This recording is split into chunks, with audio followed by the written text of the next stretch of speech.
Patrick Hetzel. Oui, merci beaucoup, Monsieur le Président. Monsieur le Président Faugère, merci infiniment pour l'exposé très clair et détaillé que vous nous avez déjà fourni.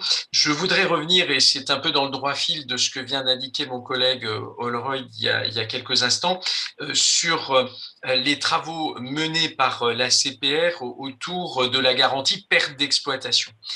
Ces travaux ont donné lieu à un communiqué de presse le 23 juin 2020, dans lequel vous faites une sorte d'état des lieux, d'ailleurs extrêmement intéressant, dans lequel vous précisez que l'étude que vous avez menée vous amène à dire que pour les pertes d'exploitation, lorsque vous faites une typologie des contrats, il y a dans un premier temps, une typologie avec des événements Covid-19 non garantis, qui représentent plus de 93% des contrats.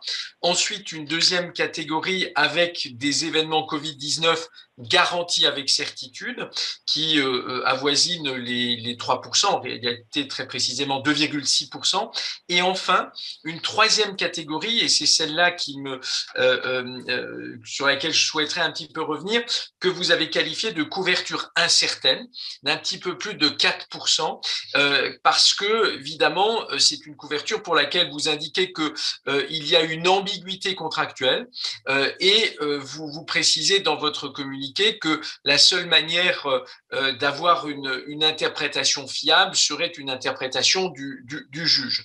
Euh, en, en fait, cette situation a posé un certain nombre de difficultés pour des entreprises qui pensaient être couvertes, mais qui se trouvent dans cette catégorie.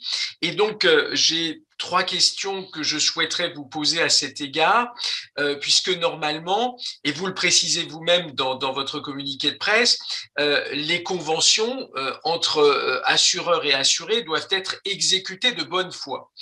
Donc, comment pouvez-vous, en tant qu'ACPR, vous assurer que les conventions sont bien effectuées, exécutées de bonne foi?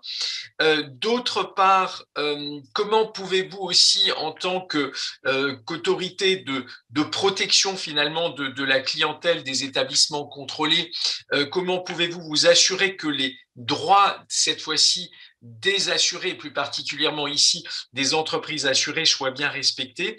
Et enfin, est-ce que vous avez un levier d'action en cas de manquement de la part des assureurs? Je vous remercie.